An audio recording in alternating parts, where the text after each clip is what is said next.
In this video, I'm going to teach you how to get more power on your forehand by using your hips.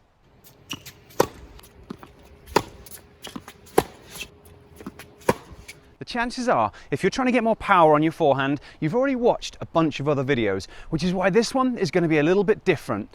In addition to teaching you about the kinetic chain, so teaching you exactly what we mean by using your hips, I'm going to teach you how to make it happen. Because one of the big things that gets missed is a lot of adult tennis players don't have enough hip internal or external rotation to use their hips properly. And it doesn't matter how much you know, it doesn't matter how many coaching sessions you have, if your hips don't work in the way that they need to hit a proper tennis stroke, that's the first thing you need to work on. So that's one of the things that we're going to be focusing on in this video. I'm going to be showing you some of the things that I do to improve my hip mobility, things that you can do to improve your hip mobility, and then when you take those onto the court, you're going to be able to use your hips properly and start to generate that nice easy power. Okay, so what does it mean when we say that you need to use your hips more? In order to answer that question, we've got to look at the sequence of events that take place when you hit a forehand. So, there are certain things that are universal for all high-level forehands. Everyone's going to be starting in some kind of ready position. As your opponent makes contact with the ball, you're going to be doing a split step. So as soon as you see where the ball's going, you can start your unit turn. The unit turn involves turning the hips, turning the shoulders, and taking the racket back. Now, depending on what type of shot your opponent hits, this is going to change. You might be in this open stance if the ball's hit deep and hard, or you might have time to step forwards and get your unit turn that way. Along with the unit turn, you're going to end up in this power position or some kind of power position, because if you look at the top pros, there's no perfect position. Some players bring the racket higher, some take it lower, some people even have it out with the racket pointing in that direction. But you're going to find whatever your power position is, and then the next crucial thing is we've got to meet the ball out in front. So generating power on any ground stroke, but generating power on the forehand is about how we get the maximum speed, the maximum racket head velocity at the contact point. Everything that goes on before it is to generate speed here. Now, depending on the type of stroke that you're hitting, if you're trying to hit it flat, you're going to be generating as much speed as you can more in a forward path. If you're trying to get topspin, you're going to be generating as much speed as you can, but it's going to come down and up on contact point. But it's still about how do you get that racket head speed at this point here, and that's where the hips come in. So when we're talking about using the hips, what we're really talking about is this part here. We're talking about you're in your power position, you're driving through that back leg, and the hip starts to rotate forward. So if I'm a right-hander, I'm thinking about this part here, my right hip rotating forwards, kind of like I'm ripping my belt buckle to the left. So imagine you've got a belt buckle, I'm going to be ripping it to the left, but that happens by pushing through this leg. And if you watch pros play, if you watch anyone that generates power play, the first thing that happens to allow that to happen is this knee will go inwards.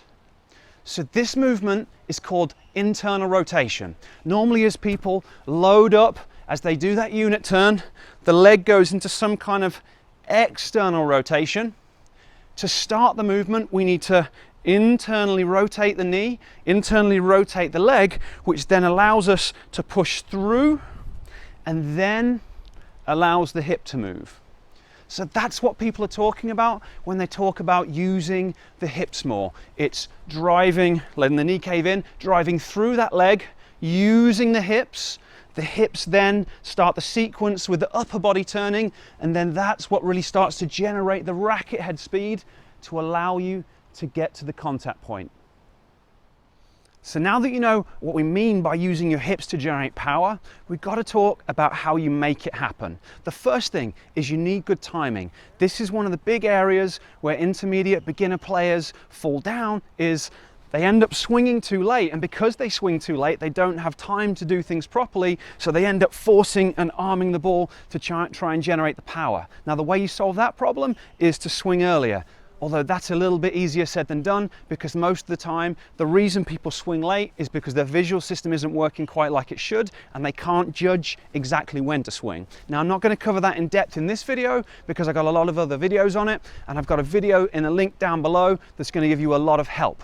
But if we're just sticking with the hips, the other thing that's going to stop you from generating that power is not having enough internal and external rotation. Okay, so internal and external rotation are essential if you're going to be able to use your hips when you play tennis.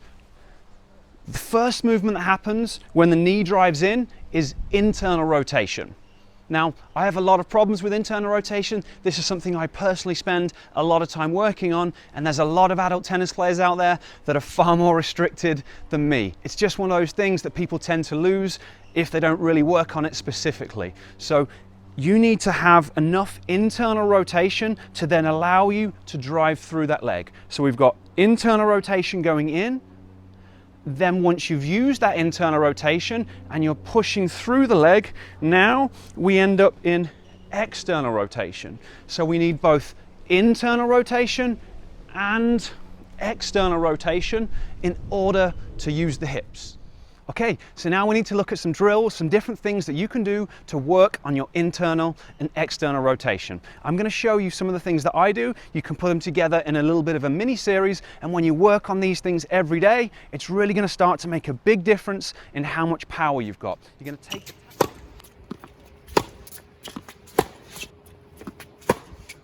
I'm going to start off by showing you a mobilization series on the ground. There's a few different parts to it that are progressively more difficult. I'm going to demonstrate the first two because I'm able to do them. The third variation, I can't do it, so I'm going to bring in a friend who's more flexible than me so you can see what you're working towards. Now here, the focus is really on internal rotation. So I've just got my hands behind me.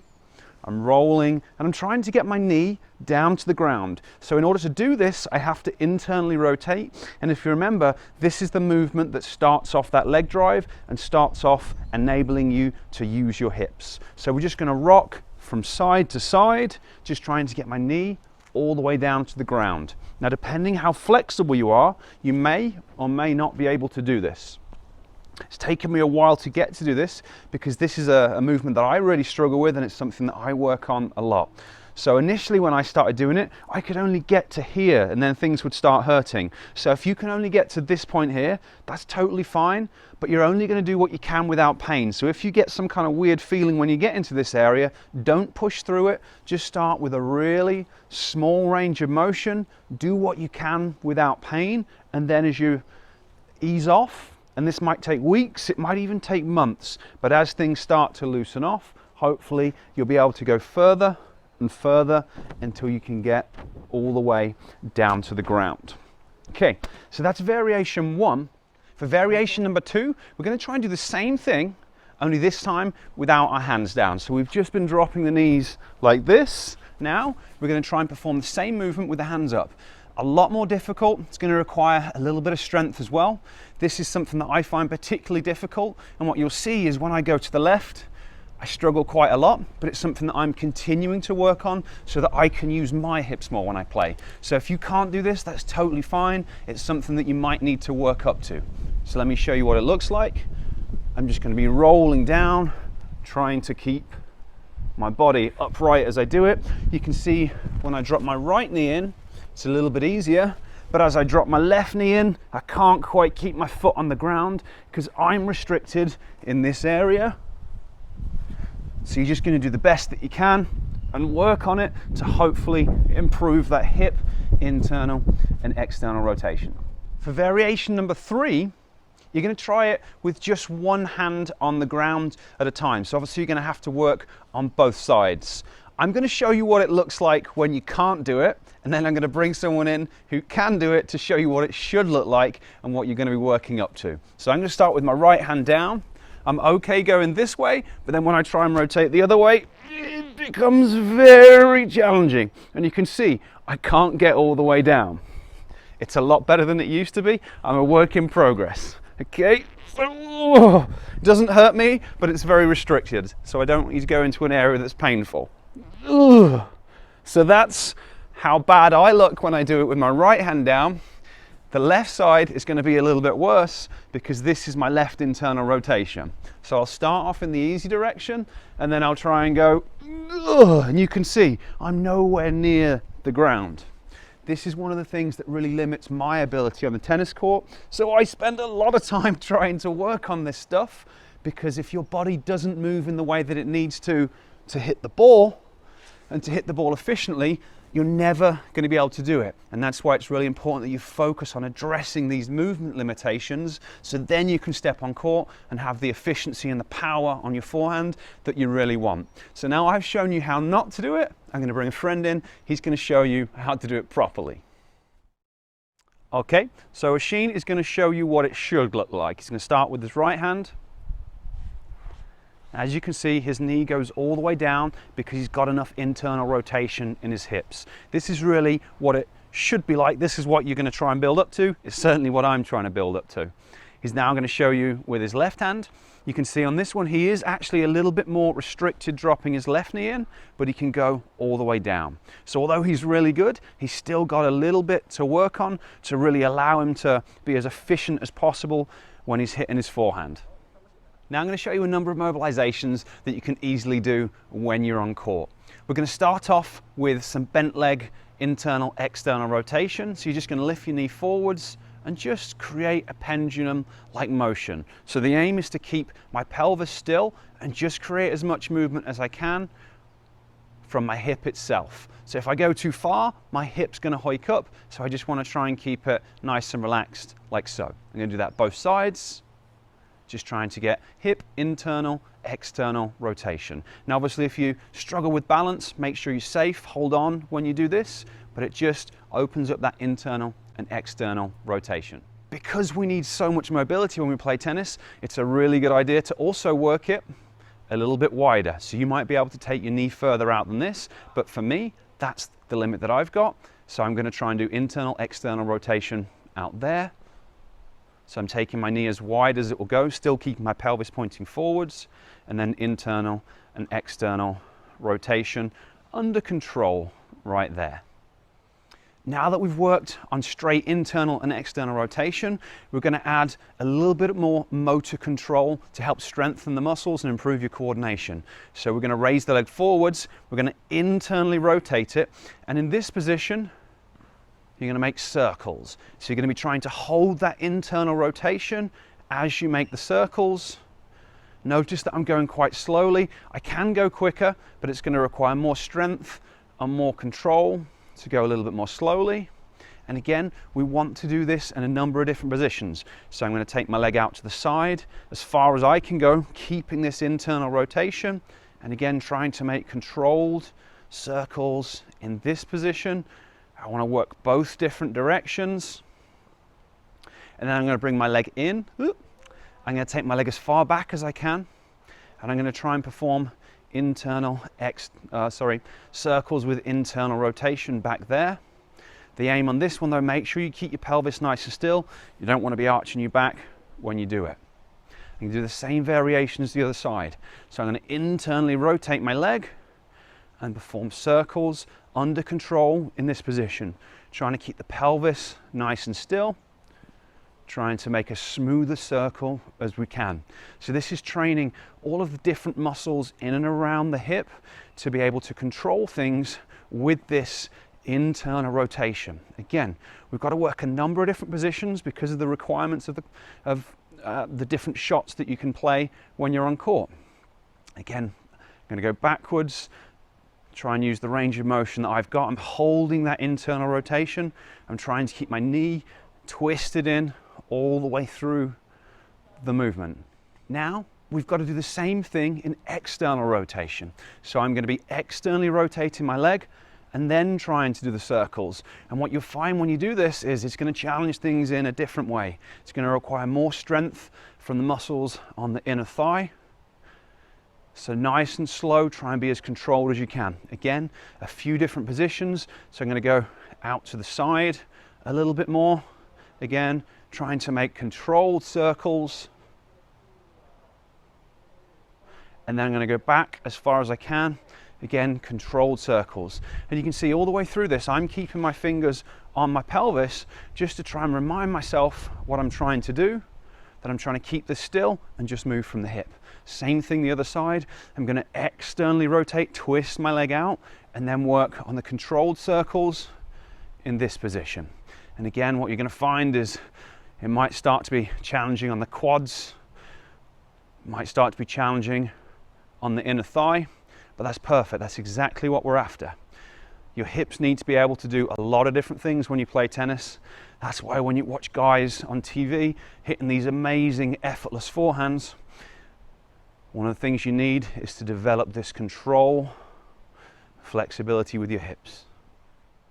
In this next set, we're going to be doing something a little bit different that you might not have done before. We're going to be looking at mobilizing some nerves. So obviously the joints are really important for rotating your hips. The muscles are really important for rotating your hips. But the way that the muscles get their information is via nerves from the brain. And sometimes those nerves can get stuck to stuff. And when that happens, they don't send information properly. Your body really wants to tighten things up and reduce strength and power. So just doing a little bit of work to mobilize these nerves can be one of the most efficient, fastest ways to improve flexibility, mobility, but also strength. So I'm going to quickly show you how to do two. We're going to start off with something called a femoral nerve glide, or nerve tensioning, which is just going to supply the muscles on the front of the leg and a little bit on the inside of the leg. So what I'm going to do, I'm in this lunge position. I'm then going to tilt my pelvis back, and as I do that, for me, I've got tension in my quad. You might need to move forwards a little bit into it. So if I show you that from the side, I'm tilting my pelvis back, and this is enough for me. You might find that you need to rock forwards into it to create the tension. Depends how flexible you are. But once I'm in this position, I've got a little bit of tension there. All I'm going to do now is just gently nod my head down. As I do this, it's not a crazy big stretch, it's just a little kind of whirring, pulling motion, because the nerve that goes down here is attached via the spinal cord to my brain. So as I do this, it actually pulls the nerve, and that's all we're trying to do. So I'm just gently nodding my head just to increase this tension a tiny little bit. Okay, nice and simple. That's the femoral nerve glide. If you're really flexible, you might also need to use your spine a little bit. So I don't need to, I can just do this. But some people might need to side bend a little bit, round the back, and then use the head. Okay, so we've got those two variations. We've got just using the head, and then we've got side bending, rounding the back, and then using the head. So we've got a side bend, round the back, and then using the head. Okay, so that's the femoral nerve glide. That can be one of the most efficient, fast ways to change your internal, external rotation. Now, we're going to do a slightly different nerve. This one's called the obturator nerve. It runs more down the inside, so it goes to more towards the inner thigh muscles. But again, working on this can be one of the fastest ways to improve your flexibility, improve your hip rotation. So it's very similar. I've just come from there. I'm just sliding out into a bit of a side lunge. So in this position, I've now got a stretch on my inner thigh. From there, again, I'm going to tilt my pelvis back. So I'll show you what that looks like from the side. Obviously, I'm going into this side lunge to stretch my inner thigh. Once I'm in that position, I'm tilting my pelvis back or tucking my tail under, and then it's the same. I'm just going to nod my head. Or if I'm really flexible, I might need to side bend around my back, and then nod the head. And when you do that, what you should feel is just a little tugging motion on the inner thigh. Shouldn't feel like a crazy stretch or anything like that, just a little tugging motion. But that's an obturator nerve tensioning. Like I said, with the femoral nerve glide, one of the fastest, most efficient ways to improve hip range of motion, to really help you use your hips more on your forehand.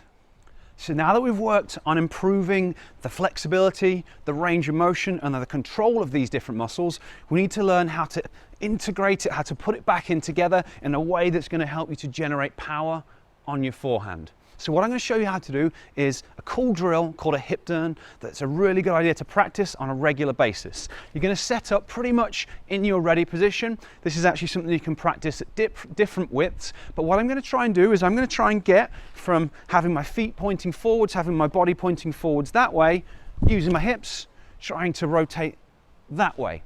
So this is going to teach you to generate power efficiently from the hip. So as a right-hander, I'm thinking about throwing this hip forwards.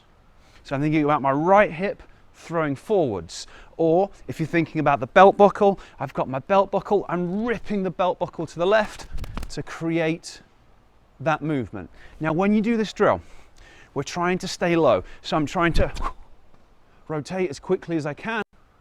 I'm not trying to do a big bunny hop. So I'm not trying to go up and round. Now obviously, some of the times when you're hitting the ball, you are going to be rising, you are going to be down, you're going to be driving up and into the ball. But just for the purpose of this drill, I want you to practice and you can get a feel for it, see how it goes, rock into internal and external rotation, get the movement, but then from there, try and get the rotation as fast as you can. Doing a 90-degree turn is obviously going to be a good start, but if you really want to work on your power, you can try and go a little bit further. So can you stay low and use the force in your hips, practice driving in order to get that 180-degree turn and really develop the ability to quickly generate power with your hips. So you want to practice it without your racket, you also want to practice it with your racket. So I can just get in my ready position and then try and do that turn. I can get in my ready position and try and do a bigger turn. You can also practice it from that power position. So I can get set up for my forehand and just try and get that rotation. Notice what I'm doing. I'm actually leaving my racket behind a little bit. This is just an extra little bit that's going to teach you to get that racket lag to really allow you to whip through it. But I'm just practicing the turn for now. So I'm set up in my power position and I'm just practicing, can I quickly use that power? So it's just a very subtle drop of the knee, rotate with the hips, throw your hips forward, because this is exactly what you're going to need to do when you're trying to drive through that back leg, rotating from the hip, starting the sequence of events for the chest to come round, the upper body to come round, create that arm lag, which is going to lead into the wrist lag, which is then going to allow the momentum for you to generate that maximum speed out in front at contact point. Okay, so we've talked about how we use the hips, we've talked about the kinetic chain, we've talked about driving through that back leg, creating hip external rotation. We've also looked at some different ways to improve your mobility, your motor control, so your hips are actually able to do what you needed to do. And then we finished with a really cool integration drill to help you learn how to generate that force with your newfound hip mobility. If you found this video useful, make sure you hit the like button, subscribe to my channel. Feel free to share this video with as many people as you can. It really helps me to get the information out. It helps me to grow my channel. It would be much appreciated. I've also got a couple of cool resources down below in the description. Firstly, there's a link that's going to take you to a page where you can get access to just the mobility drills on their own, so you don't have to watch all the stuff at the start every time. You can just practice it and go through it as a program. There's also a cheat sheet just so you can take it out onto court with you so you know what you're doing. The second resource I've got for you is about training your visual system, because like I said at the start of the video, we've covered some really important things here. We've covered what you need to do with your hips. We've covered how to improve your hip external, internal rotation. We've covered how you can start to integrate it to learn how to generate power using your hips. But there's something that we haven't really gone into too much detail on, and that is the timing, because timing is all down to your visual system.